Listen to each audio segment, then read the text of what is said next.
Chapter 1. The King's Mistake. For Sherlock Holmes, there was only one woman in the world. He did not love her because he never loved women. But after their meeting, he never forgot her. Her name was Irene Adler. One night in March, I visited my old friend at his home in Baker Street. I was married by now, so I did not often see him. "Come in, Watson," he said. "Sit down. I'm happy to see you because I've got something to show you." What do you think of this? It arrived in the last post. It was a letter with no date, name, or address. It said, "Tonight, someone will visit you to talk about some very secret business. You have helped other important people, and you can, we hope, help us. Be in your room at 7:45 p.m. "The paper. What do you think about the paper?" asked Holmes. I tried to think like Holmes. "It's expensive, so this person is rich. It's strange paper." "Yes, it's not English. If you look at it in the light, you can see that it was made in Bohemia. And a German, I think, wrote the letter." "Ah, here comes our man now." We could hear the horses in the street. "Shall I leave, Holmes?" I asked. "No, no, I need your help." "This will be interesting," my friend answered. There was a knock at the door. "Come in," called Holmes. A tall, strong man came into the room. He was wearing expensive clothes and a mask over his face. "You can call me Count von Kram. I come from Bohemia," he said. "My business is most important. Before I tell you about it, do you agree to keep it a secret?" "I do," we said together. "A very important person who belongs to a royal family has sent me to ask for your help," he went on. "I wear a mask because nobody must know who that person is. I must explain how important this business is.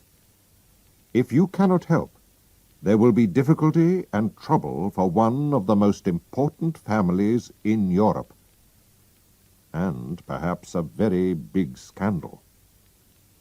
I am talking about the famous House of Ormstein, kings of Bohemia." "I know, Your Majesty," said Holmes. He quietly smoked his cigarette. The man jumped up from his chair. "What?" he cried. "How do you know who I am?" Then he pulled the mask off his face and threw it on the ground. "You are right. Why do I hide it? I am the king. I am Wilhelm von Ormstein, King of Bohemia. I came to see you myself because I could not ask another person to tell my story. It must be a secret. You understand?" "Very well. Go on," said Holmes. He closed his eyes and listened. 5 years ago, I met a woman called Irene Adler. We... "Ah," said Holmes.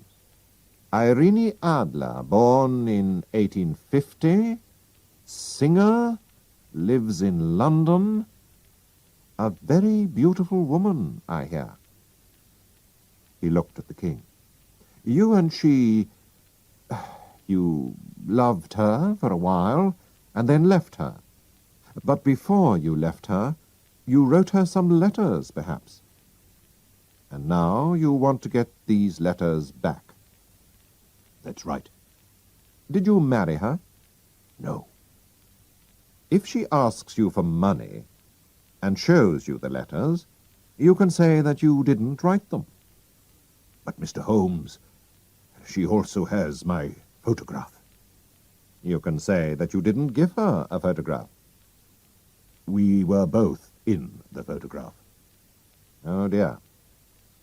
That was a mistake, Your Majesty. I know. I was stupid. But I was very young.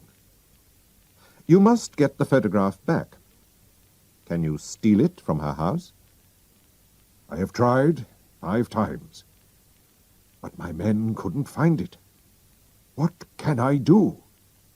Holmes laughed. This is very interesting. What does she plan to do with the photograph? Soon I am going to marry Clotilde Lottmann von Saxe-Meiningen, daughter of the King of Scandinavia. You know, of course, that we are 2 of the most important royal families in Europe. Clotilde will never marry me if she learns that I have been a friend of Irene Adler. You do not know Irene Adler. She's a beautiful woman, but she can be as hard as a man. She was angry when I left her, and so she doesn't want me to marry another woman. I know that she will send this photograph to the Saxe-Meiningen family. And then there will be a terrible scandal. We must find the photograph before she sends it. I am sure that we will find it, said Holmes. You are, of course, staying in London? I will write to you to tell you what happens. And the money? The King put a large, heavy bag on the table. I must have that photograph, he said. There is £1,000 here. If you need more, you must ask at once.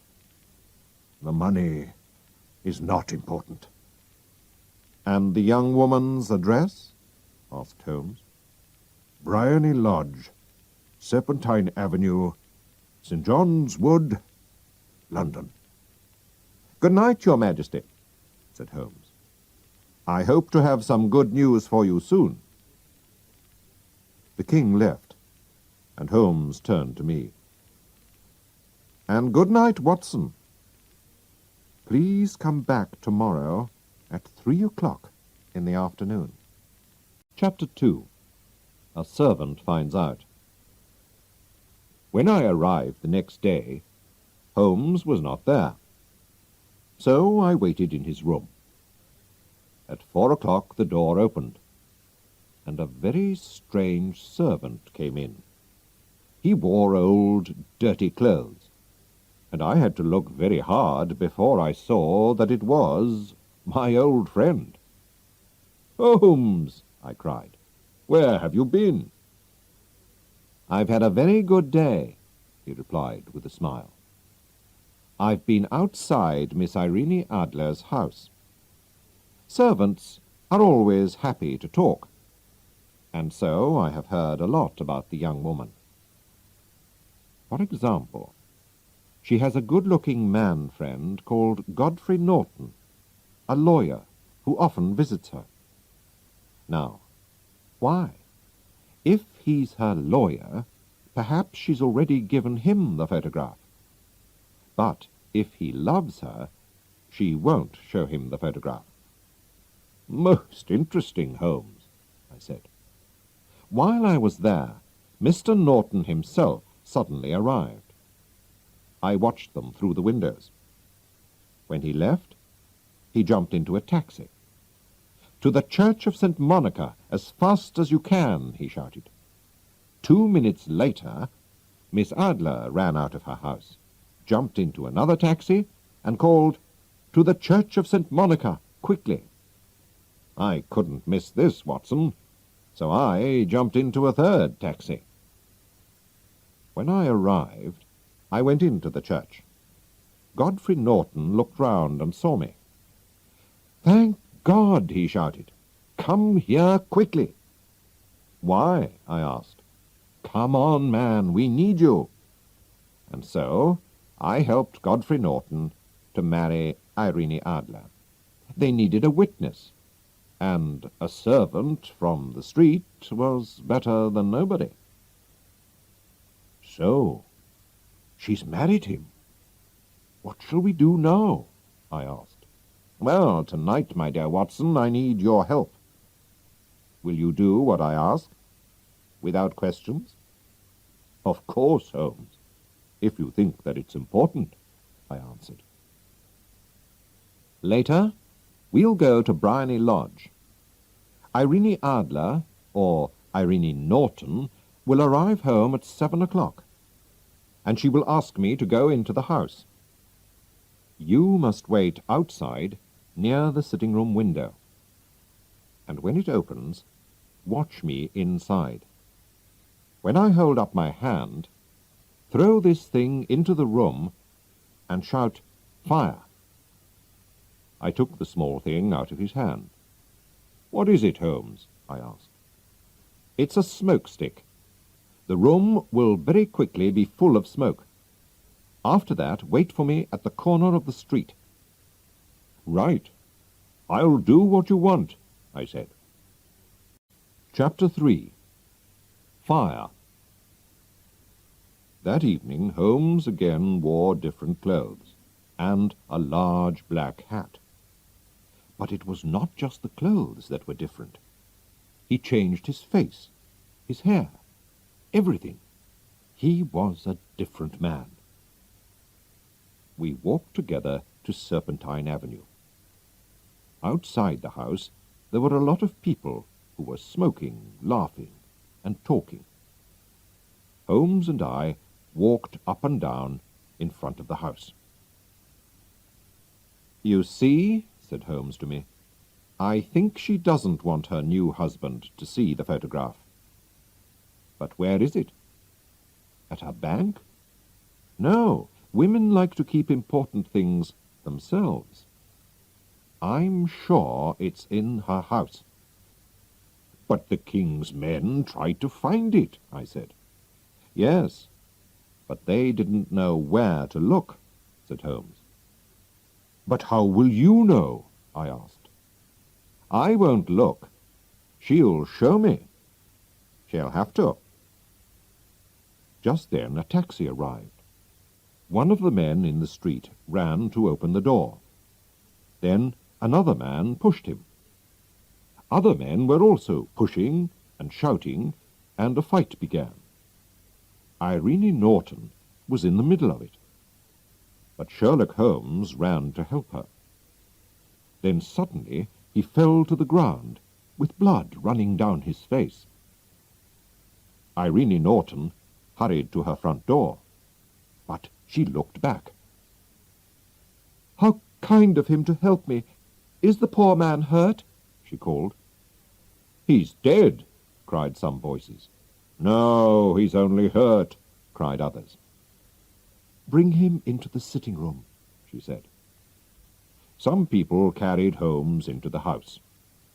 I waited outside the window and watched. I saw how beautiful Irene Norton was. Then Holmes put up his hand, and I threw the smoke stick into the room. Immediately the people in the street and in the house all began to shout "Fire!" very loudly. The house was full of smoke. I walked away, and 10 minutes later Holmes came to meet me. "Well done, Watson," he said. "Have you got the photograph?" I asked. "I know where it is." "She showed me," he answered. "But why did she show you?" "It's easy," he said, and laughed. "You saw all those people in the street? I paid them to help us. It wasn't a real fight, and the blood wasn't real. When people shout 'fire,' a woman runs to the most important thing in her house, her baby, her gold, or a photograph. Mrs. Norton ran to find her photograph, which is in a cupboard in the sitting-room. I saw it, but I did not take it. Tomorrow we will go to her house with the king. We'll go very early before she gets up. The king himself can take the photograph from the cupboard, and then we'll go." While Holmes was talking, we were walking home to Baker Street. When we arrived at my friend's house, a young man hurried past us and said, "Good night, Mr. Sherlock Holmes."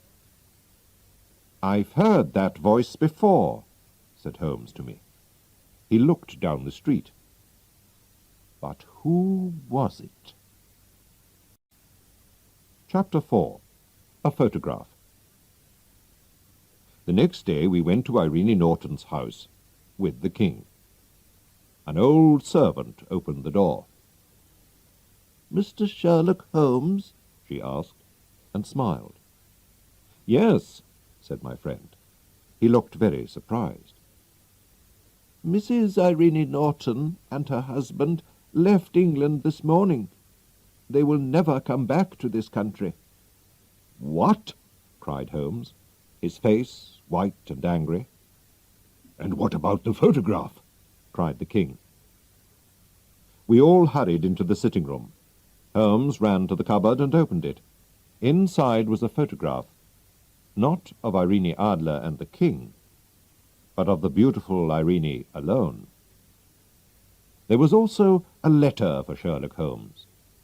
We all read it together. "My dear Mr. Sherlock Holmes, you did it very well. I thought that it was a real fire, and that you were just a kind old man. But after I opened the cupboard, I began to think. I knew about the famous Sherlock Holmes. I knew your address, and I knew that the king asked you to find the photograph. So I quickly dressed as a young man and followed you home to Baker Street. I wanted to find out if you really were Sherlock Holmes. I said good night to you outside your door. My husband and I have decided to leave England. Please tell the king that I shall not show the photograph to anybody. I love my husband, and he loves me, and he is a better man than the king. But here is a different photograph, and the king can keep this photograph if he likes. Irene Norton." "What a woman!" cried the king. "Why didn't I marry her? What a woman!" "A very, very clever woman," said Sherlock Holmes coldly. "I am sorry, Your Majesty, that this business has not finished well." "No, no," said the king. "She writes that she will never show the photograph to anybody. I need nothing more than her word. There is no danger for me now. How can I thank you, dear Mr. Holmes?" "I would like just one thing, Your Majesty." "Tell me at once what it is," said the king. "This photograph." The king looked at him in surprise. "Irene's photograph?" he cried. "But of course, it is yours." And so there was no terrible scandal in the royal families of Europe, and Sherlock Holmes still has the photograph of the woman who was cleverer than he was.